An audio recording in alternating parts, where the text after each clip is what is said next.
Hello friends, welcome to my channel.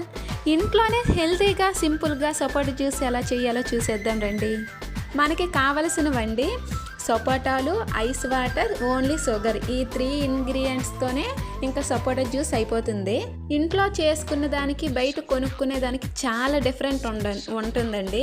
బయట అయితే water, sugar ఎక్కువగా వేస్తారు, ఫ్రూట్స్ అనేవి తక్కువగా వేస్తారు. అండ్ అవి కుళ్ళుపున్నవో ఏవో మనకి చూపించరు అనమాట. పాడైపోయినవి కూడా ఉంటాయి. మనకి ఏ సీజన్లోనైనా ఏ ఫ్రూట్ దొరికితే ఆ జ్యూస్ సింపుల్గా ఇంట్లోనే చేసుకోవచ్చండి. దానివల్ల హెల్త్కి ఎంతో మంచిది.